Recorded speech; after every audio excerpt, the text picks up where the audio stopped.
Thanks so much for joining us today. Yeah, thank you for having me. All right, start off by telling us, how do you define a learning organization? When I think about a learning organization is one that is focused on achieving its maximum performance, aspiring to reach its potential, and then ultimately, through trial and error, through mistakes, and through learning, learn how to self-correct so they don't repeat the same mistakes. Mm-hmm. And how do you build a learning culture within the organization? What I've found in my career experience that the best way to build a learning culture is to start off with being very, very clear about what the business requirements are. And then from those business requirements, building a structure, a team, and processes that support those. And then the last part of it is ensuring that if you do 1 and 2 really well, that through the right role modeling and the right leadership support, that you align all 3 things. One of the places that I see the best laid plans as far as learning organizations fail is not having the appropriate leadership, support, and really sustainability strategy. So how do you define the right leaders and the right people to help you build that? What behaviors is it that you're promoting within the organization to help build that culture? So when I think about that in the context of the team that I'm very, very privileged to lead, the first thing I look for very simply is passion. That people on the team really care about the betterment of the organization. They care about helping our employees learn and optimize their performance and potential. After passion, what I look for is someone that comes to work every day and wants to make a difference and wants to change things and doesn't think about the current state being satisfactory. They think about a better future state. And then the last thing that's really important in our team is that we collaborate, we work together. And what I've found is that the best ideas, the best learning as a team happens through that collaborative process. Mm-hmm. What resources do you need to build a learning organization? What percentage of your revenues are dedicated to learning and development? You can't forget the fact that financial support, right, which helps build the team as far as the actual people on the team, helps with any of the resources and infrastructure that you need to purchase, are a significant part of it. For us at BNY Mellon, we spend nearly $30 million a year on education. So it's a significant line item in our human resources investment. And then everything else, though, around it as far as building the learning culture, besides the financial part, is really about role modeling. It's about the alignment of our strategy with our plans, and about the appropriate level of accountability to meet those plans. So the financial part's one aspect of it, and it's important, but it's not, in my view, it hasn't been the whole thing that makes you successful or not. And the last thing I might say would be that prioritization of the work becomes an important part of it, and that you could have infinite dollars, but you actually couldn't push everything through the organization.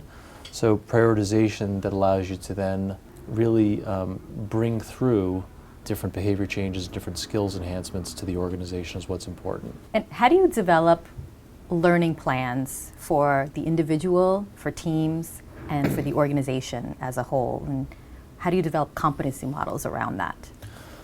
In our view, it starts with the organization, right? It starts with what are the business priorities, what are the team priorities that flow out of the business priorities, and then what are the individual performance goals and priorities. And on that last point, I'll say a few additional things about it. One of the things that I've seen in the course of my career is that individuals want career development for the most part. But the gap between what they want and really the support from the organization is something that only the individual can really sync up. So what I mean by that is the first step that someone has to take as an employee is to say, I want to do this thing, or I want to be in this role. Then, with the other supporting mechanisms of the organization and the team or the team manager, to all of those 3 things come together and really create an organizational learning culture. So I don't see it as one or the other. It's really that whole system that has to really be working in concert with each part. And how do you motivate people to want to learn? As far as motivating people, I'm not sure that we have a strategy where we say at BNY Mellon we want to motivate people to learn, as much as we want to give people the opportunity to grow in their careers through either lateral opportunities, promotion opportunities, and then use learning and all the other things that are available to them as far as resources at the company, including things that are non-learning resources like being on a project team, doing a rotation as an assignment. Use those things to grow one's career. So I think one of the important things to recognize is that learning in of itself is not the end. Learning is part of the entire system to help people advance in their career. And through that, I don't know, as a learning professional or even in my early days as a teacher and a coach, if I ever had the silver bullet to say I know how to motivate someone, as much as if someone was motivated either through themselves or by having a goal, that by capitalizing on that and putting it all together into a plan, we could then reach the person's potential and also their performance level. That's the way we think about it very simply. It's reaching performance goals and attaining one's potential. And you've said that your experience as a track coach and a teacher has really helped you appreciate the link between learning and performance as well. Tell us a little bit more about that. I tend to think about things in a pretty simple way, and I go back to my days as a teacher and a coach because the jargon, if you will, around it is a lot simpler. So back when I was a teacher and a coach, particularly as a coach, and I coached track, it was always really important to help each individual on that team have a goal based on their events, and try to every year or every season improve on that goal. And if you think about that in the context of an organization, we have different positions in an organization, we have different teams, and if we can get the collective potential and performance of the organization to increase from where it is today to where we want it to be in the future, it's just like a track team. It's just like someone doing the long jump one year and jumping 13 feet, and the next year they want to jump 14 feet. Mm-hmm. If we can do that year over year and season after season, that's when I've seen organizations and teams reach their potential. That just informs the way I think about it. I try not to get caught up in too much jargon and too many words that overcomplicate things, because I actually think what we do as learning professionals is a pretty simple thing. Tell us about the types of learning methods you use. How do you decide on what you use and what's been effective for your organization? I mean, simply put, the way we think about different methodologies for learning would be to take a look at, again, what are the business goals? And you're going to hear me say that over and over because we start with that. But then, what does the audience require? So in a company like ours where we have a globally distributed audience, we have to make choices based on the audience, and we have to make choices based on the business goals, and then the best determination about how to distribute learning to that audience. And that may have cost implications, it may have time zone implications because we're a globally distributed organization. So when push comes to shove, what we come out with is we'll make choices around, is instructor-led better because we're trying to build skill? Is an online learning course better because we're trying to distribute quickly to a global audience of 50,000 people? Is a simulation better because maybe we have a small audience but they really need to learn how to do something and emulate it very, very quickly? And then all the while, we also make choices based on learning style whereby we'll mix up those methodologies into a systematic learning process that maybe incorporates all of them so that we attend to each person's different learning style. So I mean, one thing that's true and one thing I've learned in my career myself as a learner is that we all tend to learn differently. And I know for myself, I was not someone in school that really liked to sit around. I like to learn by doing. And so noticing that in myself made me very cognizant of the fact that other people tended to like to learn differently as well. How challenging is that, though, when you're trying to develop training for over 50,000 people who have so many different styles and ways they might do better at learning? It's a challenge because you have constraints in corporations such as the financial investment, the time to market. But what we found works really well is we try different methodologies, we see how they work, we learn from that and we measure them, and then based on that we'll make a determination the next time that we may do the same thing, we may do something different. To your point about a learning organization, we try to emulate that by not being static and by being dynamic about the types of solutions that we create. And if something goes really well, let's do more of it. If it doesn't go well, let's not do it again. You've said in the past that BNY Mellon hadn't done the best job with measurement. Tell us how you're changing that and how it is that you assess learning. Is learning and development tied directly to the bottom line, or do you have another way of assessing success? Sure, and what I would say is this. I think in general the field probably has not done itself a lot of favors around measurement and metrics.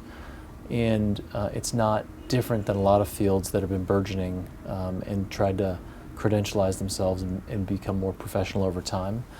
But in the case of BNY Mellon, one of the things that we felt was really important in creating BK University was the idea that in the conception of it, getting it done and standing it up was really important. But we all knew that at some point someone was going to ask the question, so what effect has it had on the organization, right? What results have we achieved? How has it helped us?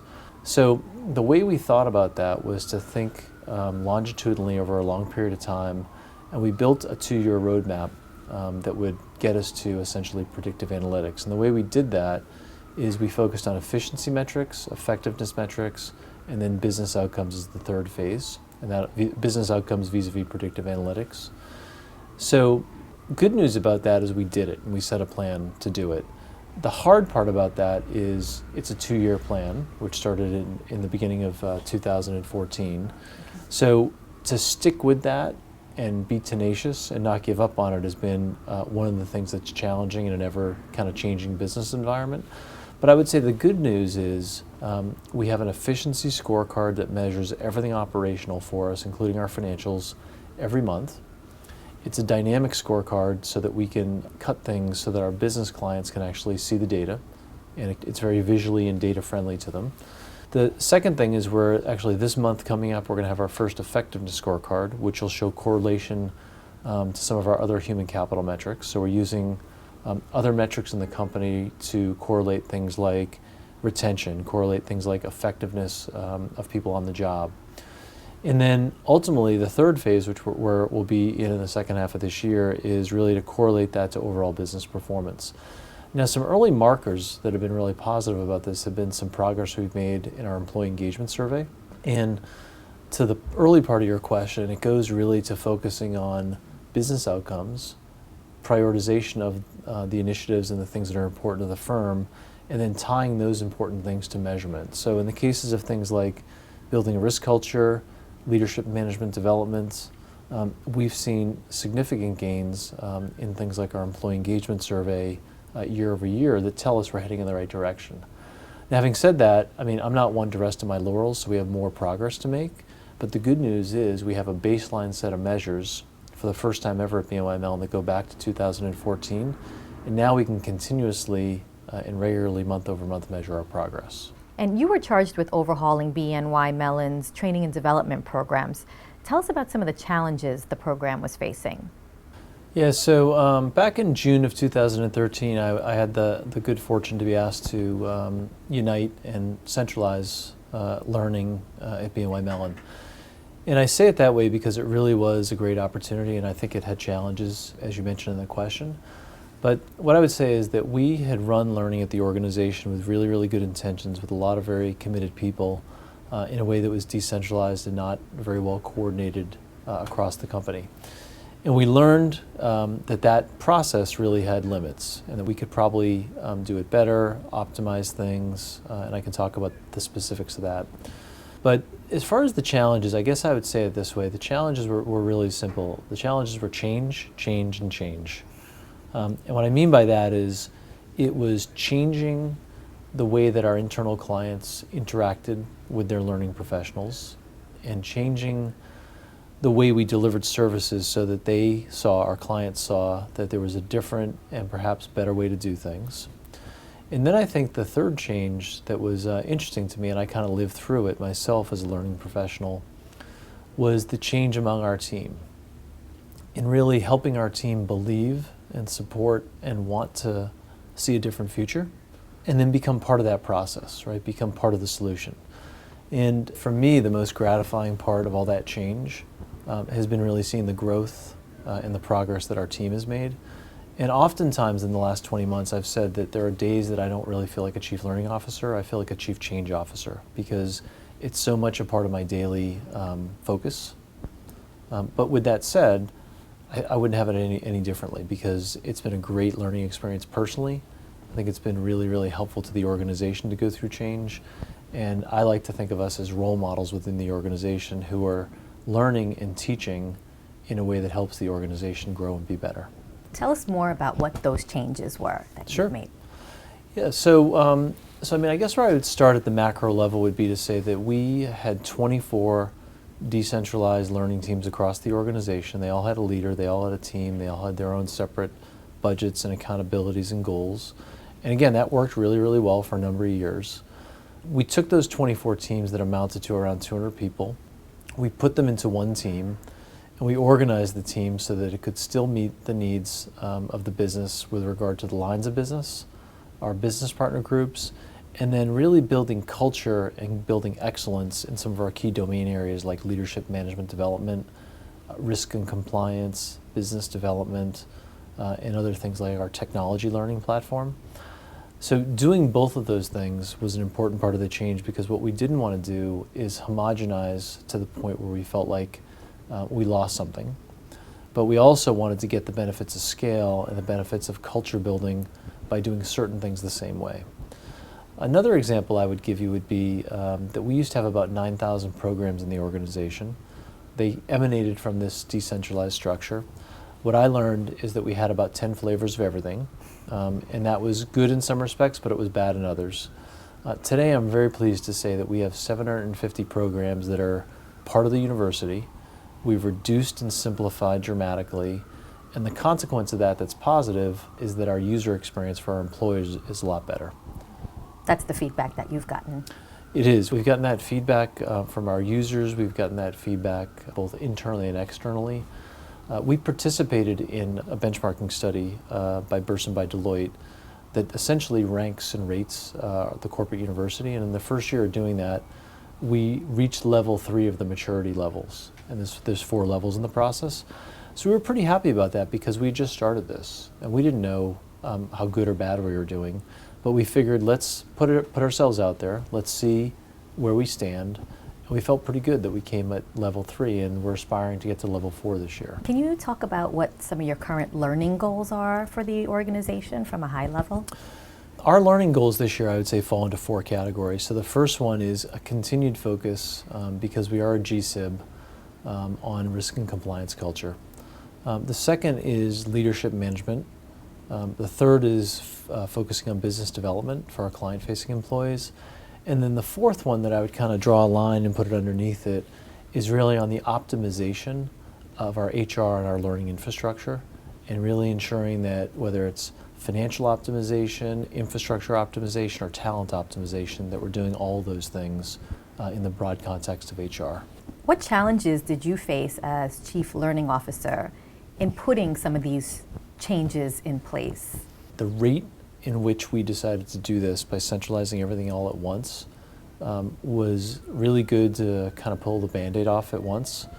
But there are unintended consequences of doing something like that. You probably can't, in a 50,000 person organization, physically get to everyone you need to communicate with.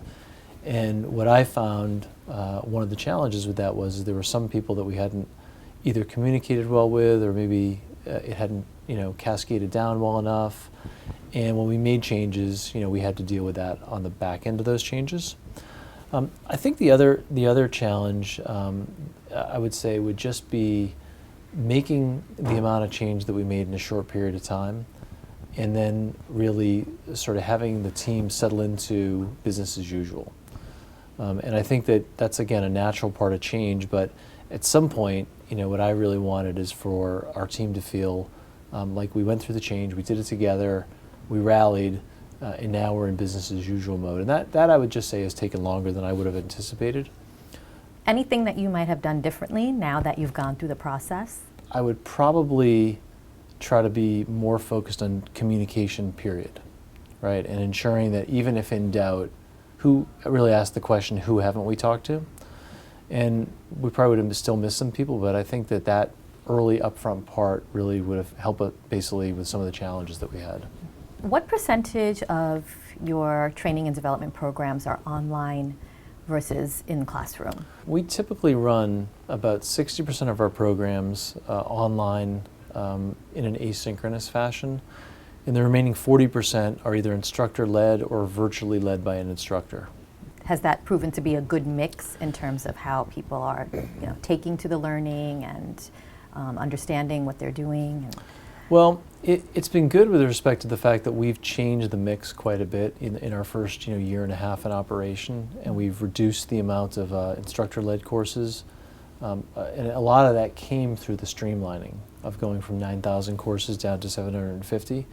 I think the other thing that's important to note in that is we improved the quality of learning experience. So a good example of that would be prior to forming the university, there was a lot of complaining about our risk and compliance education. Employees didn't like to take it. It was more of a page turner, wasn't very engaging. I recently, before the end of 2014, had someone come to me and say, you know, I'd really like to get a course on a product. And they compared it to a risk and compliance course and said, I'd like it to be as good as the risk and compliance training. So I thought to myself, that's pretty good when people are comparing things to what used to be the most, complained about type of resource. Mm-hmm. And how has technology and globalization changed the way things are done in a learning organization? The way you develop training, the way you administer training, how are some of these things changed? Technology really hasn't changed a lot because what's important is some of the underlying pedagogical requirements, instructional design requirements, adult learning theory requirements stand. I mean, those are the things that are true across learning. Technology, in my view, is an enabler, right? Technology used well leverages good learning content and good learning design and allows it to be global. Right? So in the early days of doing this, what I remember is it was really hard to do things on a global scale without technology. We would do conference calls, we would send people around and travel, it would cost a lot of money. Now you don't have to do that. Now you can use technology to do that, but it hasn't changed the way you design learning.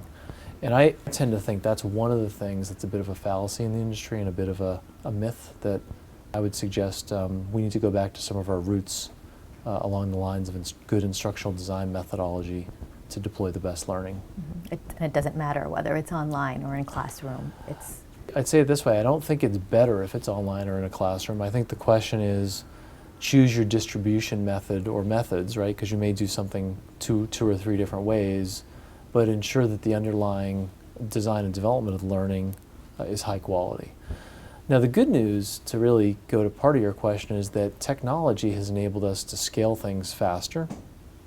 It's enabled us to reach a global audience much more quickly and at a lower cost per unit, which is really positive, but it hasn't changed what learning is.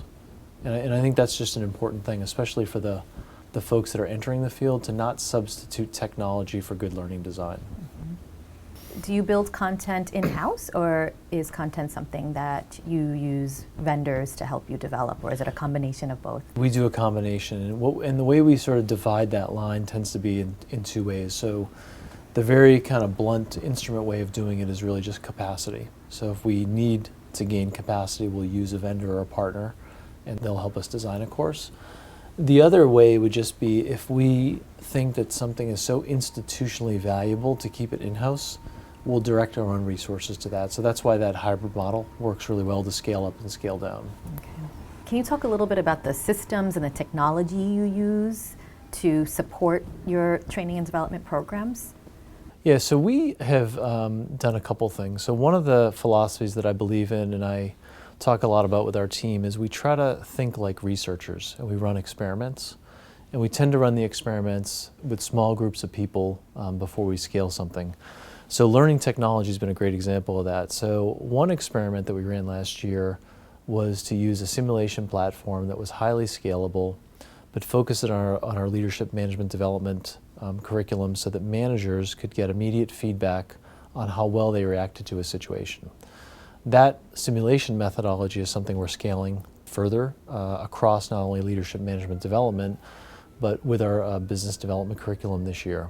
And we found it to be a great way for managers to get feedback, and then we could point them more appropriately to the right learning intervention. The second thing that we're really excited about from a technology perspective is we're testing out MOOCs for the first time.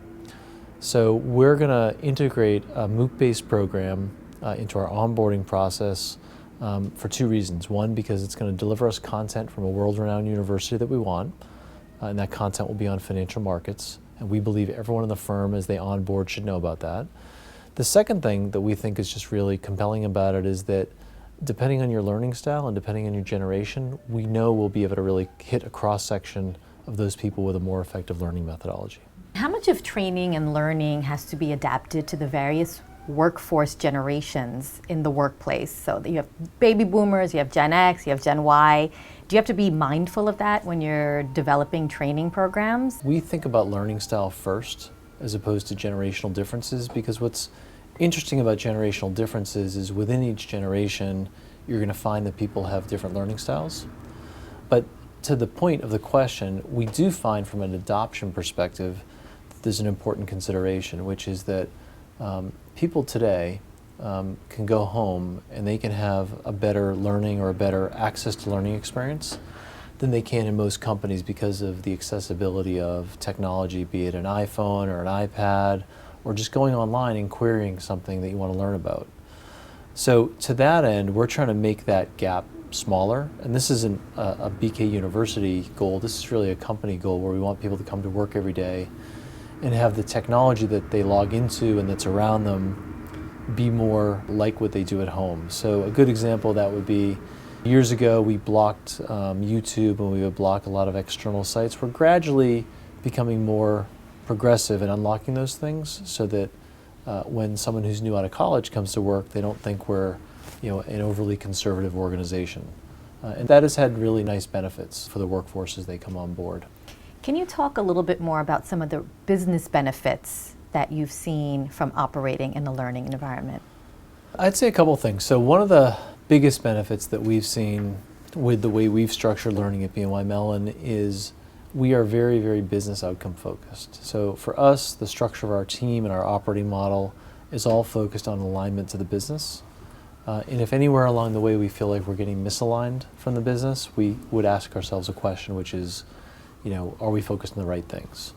I think the second thing from a business outcome perspective is being rigorous about prioritization. And what I mean by that is saying no to some things that don't align to the business and doing more of things that are going to help us meet our overall business goals. The last thing would be that, from a financial perspective, all of the things that I mentioned earlier around course consolidation, infrastructure optimization, not doing things, 10 different ways, those all lead to financial benefits. And while we could agree it's not just about the financials, those financial benefits allow you to open more positions, they allow you to put resources in people's hands. So those become a very important reality of optimizing not just BK University, but really optimizing the whole organization. How do you keep learning and training flexible in an organization that has so many moving parts? The key way we've done that is the structure of our operating model is to have performance consulting teams that aligns each of our businesses, and they ensure that they keep the pulse on the business needs, and as you said, they're ever changing. But then also, as they do that, building a learning plan for each business, for each annual year, and then sticking to that plan unless there's a good business reason to change it up. What would you say is the most significant changes you've seen in the industry since you've been around? I remember years ago when content was king. We would agonize and agonize over the right type of leadership program or the right management program or the right technical learning program. And today, what I've seen shift in the last 10 years due to the access to the internet and social media and really accessibility is our jobs as learning professionals is to really facilitate access to learning and really enable learning to happen, not be so focused on content for content's sake. There's lots of subject matter experts internally and externally that can do that. Our job is to serve as a distribution channel, and that's been a fundamental shift in my time in these types of roles. Do you think that there's a skills gap in the IT industry? Yeah, so what we see in the workforce is it's definitely more challenging to fill the highly specific information technology type roles, and sourcing those creates different challenges, developing people to do that. So we definitely see that as a macro challenge in the industry. We've addressed that challenge, and I'm not saying we've solved it all, but we're addressing it by focusing on the job-specific skills that are needed and doing an assessment process so that we know what the current state is and what the future state that we desire is, hiring people to fill those gaps, and then developing them specifically based on the gaps that we have in the workforce. So that's a work in progress, but we believe it's the right thing to do, especially for this segment that's so important. One of the things that I believe is that if that experiment works well, we could scale that process across other job families, right? So if that works in IT, why not do that with our client-facing people? Why not do that across leaders and managers to ensure we have the right people leading and managing our staff? Why do you think a skills gap exists? At least since I was a teacher, I think one of the emphasis points on, ensuring that teachers teach to the test, to make sure that school systems are accredited also creates some challenges. And I'm a firm believer that the best education I got was in my liberal arts undergraduate education, because what it taught me to do is it taught me how to think. And that led me to doing the rest of my education. But had I not had that open space to think across all disciplines, I'm not sure I would have been as open to learning more. And I think, my opinion only, I think we've lost some of that in education today. What changes do we need in the education system so that some of these things happen? I think that there's a real opportunity for higher education and industry to really partner together. And so my perfect world scenario would be we allow people to learn and to do it at a cost that's reasonable, which is another, I think, part of the equation of what's challenging. But really allow people to find their passion and what fuels them so that they want to learn. And then, when you have really, really smart, motivated people that care about things, bring them to a company like ours. We can train and develop them on, additional disciplines that are specific to finance. But that combination, I think, of really, fostering kind of a strong worldview and really talented people, and then training them specifically on the job that they have to do, is a really good winning combination. And I think the challenge with that is companies want people to come in and be able to perform right away. So there's not a lot of openness to, that time to productivity. Educational institutions are on the hook to, provide people jobs. And that's a challenge as far as their, brand recognition and getting the new, class to come in the door.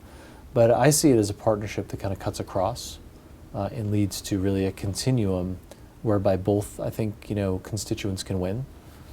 And as a teacher and a corporate education person, I feel pretty comfortable saying that. Tell us how chief learning officers can stay relevant in the future. One of the most important ways that chief learning officers stay relevant is by knowing the business and taking the time to learn the business. And I'll tell you this example that I've used a lot. I've worked in 4 different industries. I've had 3 different learning roles in those industries.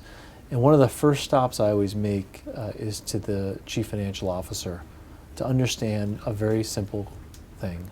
How does this company make money? Right? So what are the drivers of profit? What are the drivers of the business?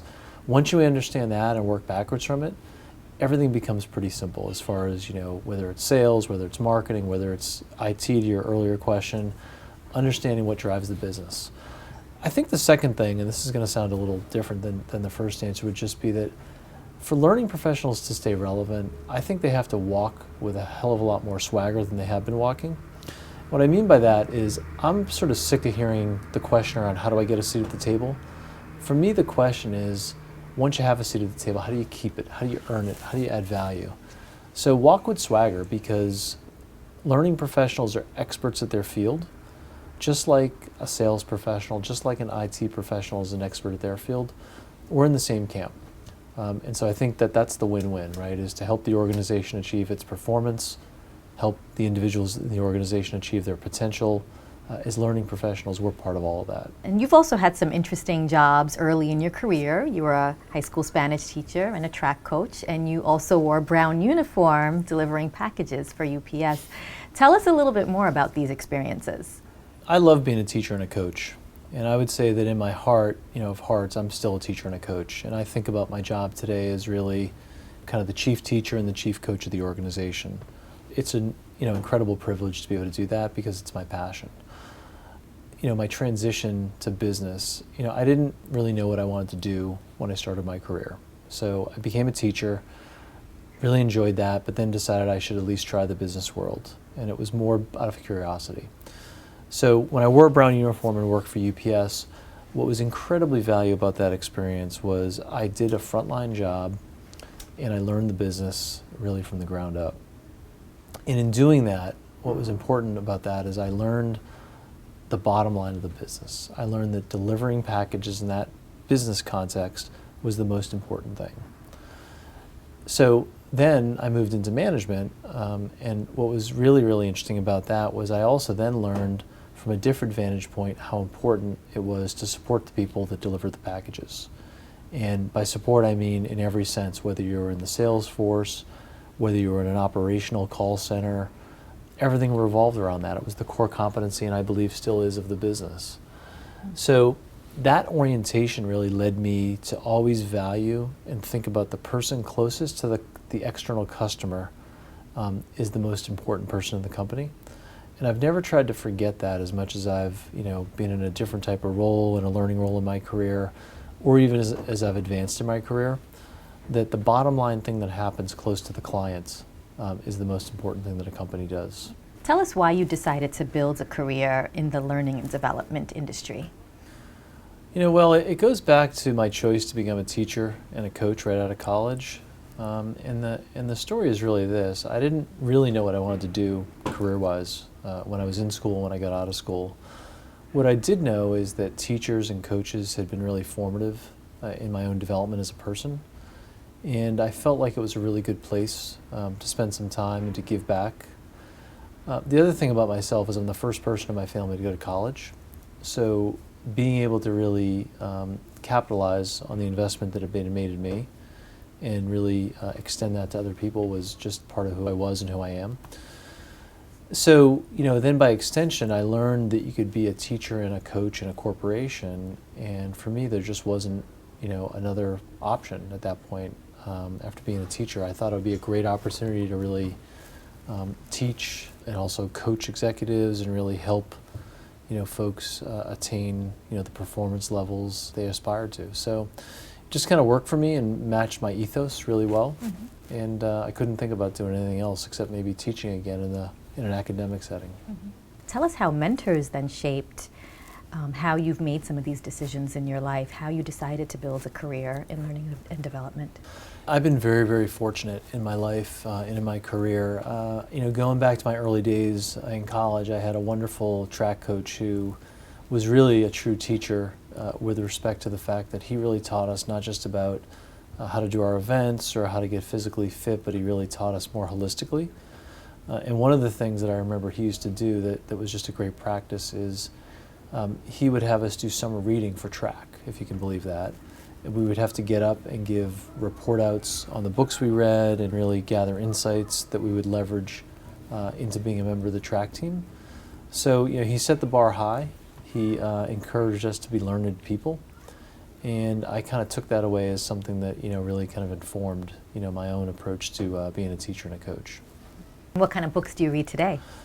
I like to read, obviously things about the industry. I like to read a lot about executive coaching. And actually right now I just started a book that had been on my kind of list of books to read. I just started The Fountainhead by Ayn Rand.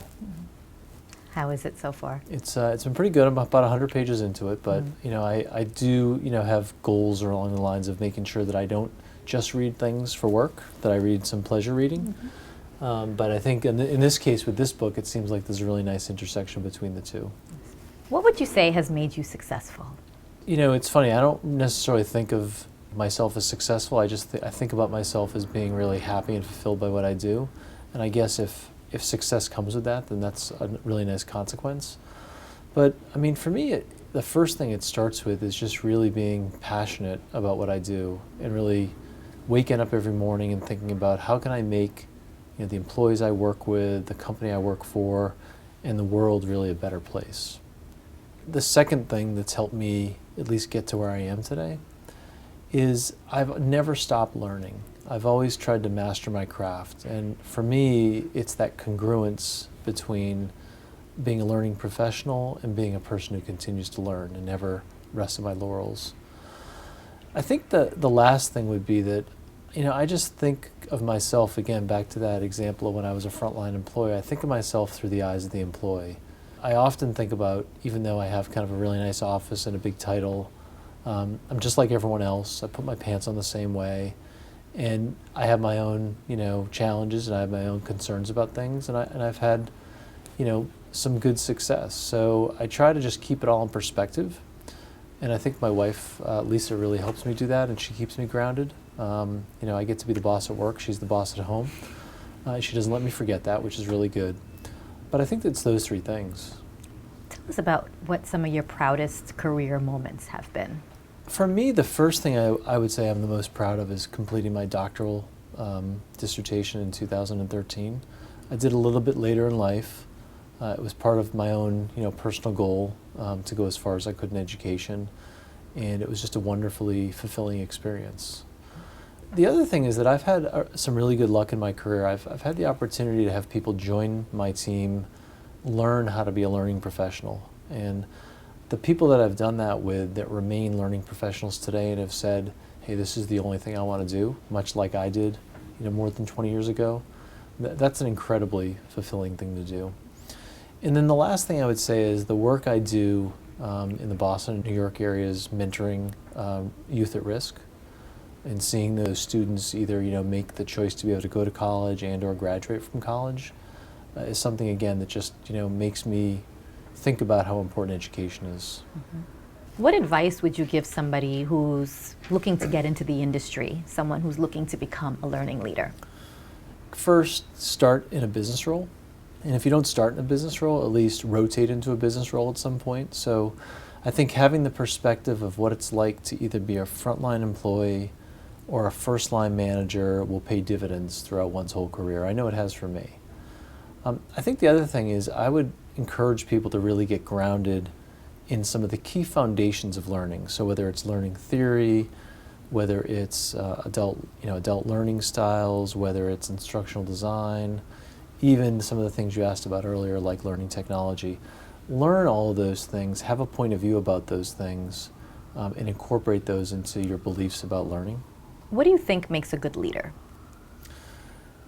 The first thing that comes to mind when I think about being a good leader is one has to listen. And one has to listen to the people that work with them. They also have to listen to the organization and really understand, the culture of the organization, the context in which you're working, and then also have the emotional intelligence to change things up when listening leads you to some data that would suggest you should do something differently. The other thing I think that's really important about being a leader is having a point of view and cultivating that point of view from years of experience, from literature, from research, but coming to the table with a point of view and being courageous enough to share it. The last thing that's important to me about leaders would be being authentic and finding that place of congruence whereby people become comfortable in their skin. And that probably takes some time on one's leadership journey, but I think it makes people become very, very effective when they can share their beliefs, their aligned, philosophy and belief system matches the way they comport themselves in their actions. And I think about that as what I call the say-do ratio. So what people say is very, very much equivalent to what they do. And the gap is not there or wide in any sense. How do you lead differently in times of crisis? I think when confronted with a crisis, what's important about leadership is to stay calm and be the calming influence to those people around you.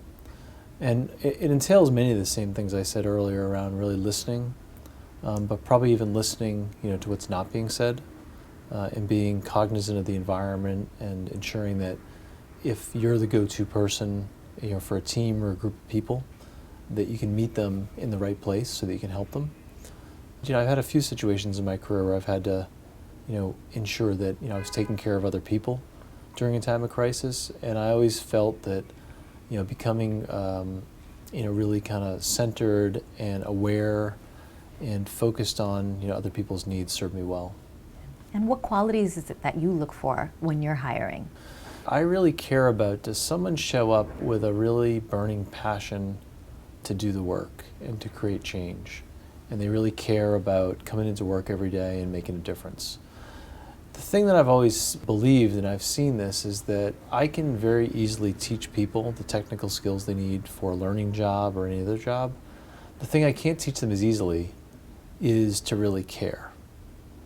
And so if they show up and they really care, we can teach the skills, we can give them the knowledge, but I look for that in number one. I'd say the second thing that I look for when I add members to our staff is I really want someone that shows up and they have a point of view. And they have a belief system where they're not just agreeing with the person who's more senior to them, even if it's me. I've found that the best way to build a team and the best way for me to grow as a leader of a team is to have people around me that have different points of view. And then that way we get the diversity of thought, we get better range, and ultimately we come up with better solutions. What makes a good teacher? When I think about being a good teacher, it's a combination of two things. I think the first thing is you have to be credible in your area of expertise, right? So you have to know your stuff. You have to have read. You have to have experienced things so that you have enough subject matter expertise to, to show up well. But I think the second thing that's important about being a teacher is to create a process that others can learn in, and that you involve really the collective, group of knowledge and the people around you, so that something can happen, so that people can learn together, people can make mistakes together, which will then create more learning, and it's a safe environment for everyone to do that.